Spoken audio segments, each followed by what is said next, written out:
Let's go straight into our first topic ambapo tunaongea kuhusu pedophiles. Sawa sawa.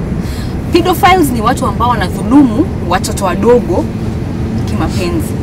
Na tukiangalia the definition of pedophilia, yeah, it's a psychiatric disorder which is in adults and people who are in their late adolescence, ambao it's characterized by that sexual attraction to children.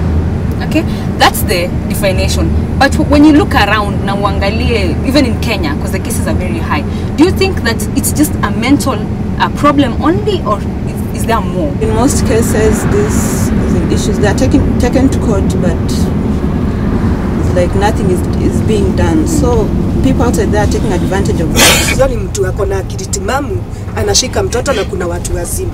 Hiyo serikali yetu ndio iko na shida. Some of them just want to venture into the thing. They just want to try and feel how it feels like when you're sleeping with a child. Hii kitu sijui naweza sema ni curse, mental problem or what, because kuta mwanaume mzima 80 years as if anarepu mtoto mdogo, which I do think it's very, I think ni kurogwa. Like a curse. Another factor that has contributed to this one is drug abuse.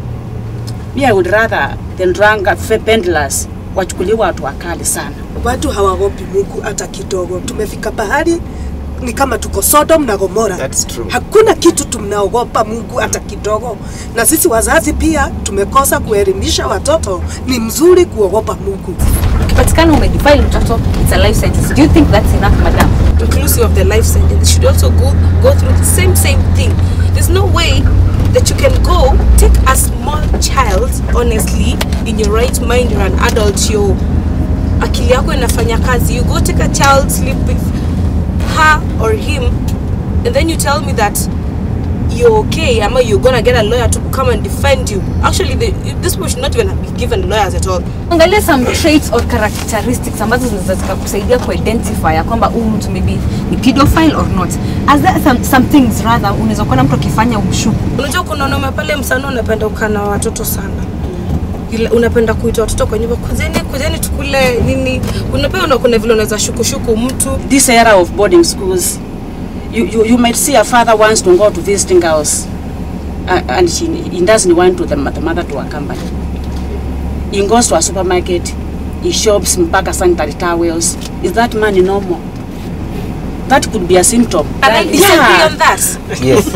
I was raised up by a single parent. I was raised up by my dad, and my mom was not around. So my dad used to do everything for me, and he didn't turn out to be so crazed up. I'm speaking in a forum, in a situation where both parents are there and they are able. Kwa sasa wacha tushushe mtu, tubebe mwingine na tusendelea na mada yetu hapa kwa matatu.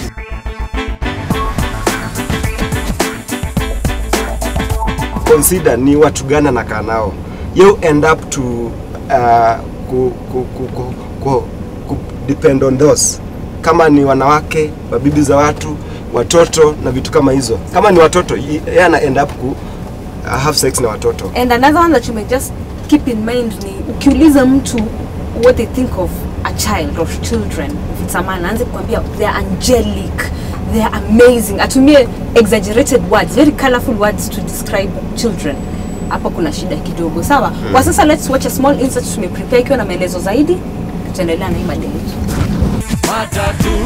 85-90% of the violators of child rights are the caregivers. How you can notice a child is molested or rather violated is withdrawal symptoms. All of a sudden the child stays in a corner, is withdrawn, crying all the time. There's also another obvious one is that they get to be afraid of everything. There's so much fear. It's our role as a society. It's our role as a government. Of course, government comes everywhere because it's almost like our father, It's the role of government, of society, caregivers, to take care of child rights. It's upon us to violate them or to respect their rights. Okay, so one thing we also need to be keen on as a society is to report the perpetrators. We also need to know systems, networks and procedures in Kenya. That's one thing I've realized that people don't know. You need to take, for instance, you need to take a child and maybe anyone to hospital before 72 hours to get a PEP, post-exposure prophylaxis, and to avoid HIV. Very few of us know that those services are free in Kenya. Having worked with children, having stayed with children, in their formative years, they don't forget these things. They do not forget violations done to them. Of the 100 million children ambao wanakuwa abused in the world, 600,000, over 600,000, ni wa kutoka Kenya.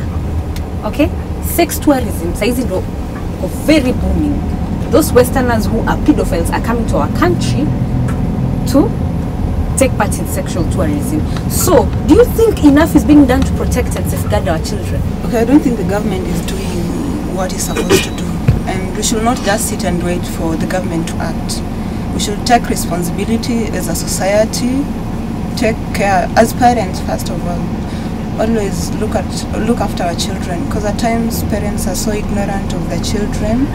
You send out your child maybe at 7, surely, unamtuma kwa duka, and at that time you are very aware of the insecurity at that place. Zingine unapata kwamba the pedophile is maybe the father, the child's father, or the child's mother, or even an uncle, someone very close to the family. Unapata mtoto akienda aseme kwamba uncle has been doing this or dad has been doing this to me, mzazi ni kama hataki kusikia, hataki to take an action. So in that regard, wazazi wanafaa kufanya nini? A child will always tell you what she's going through, and she'll always tell you the truth.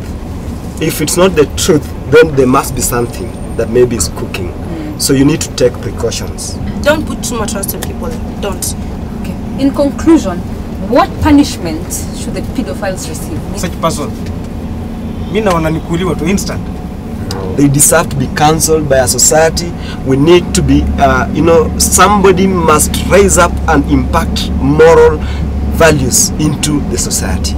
But sometimes talking to somebody who has a deaf ear doesn't help. When something is in you, it's, let's say it's a psych, unatoa mwenda wazimu, ako pale barabarani anatembea uchi anaokota unataka kuniambia utamkalisha chini umwambie. For instance, you start killing every madman in Kenya. How many madmen will you kill? I didn't say that they should be killed in that matter. They should first, if there is enough evidence, if huwezi tu chukua mtu ovyo, if there is enough evidence, take action. One of those actions is imprisonment, I think, for life.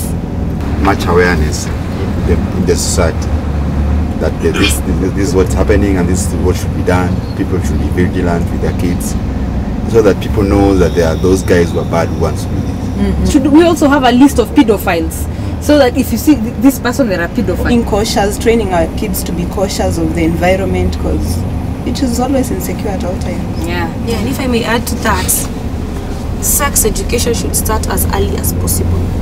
Yeah. So that watoto wajue, mtu akianza kufanyia 1 2 3. We should educate the kids. Usiogope. If you're out there and you work for Nairobi Women's Hospital, you work for UNICEF, you work for Kila, we celebrate you for the work you're doing to protect our children. And let's continue protecting our children.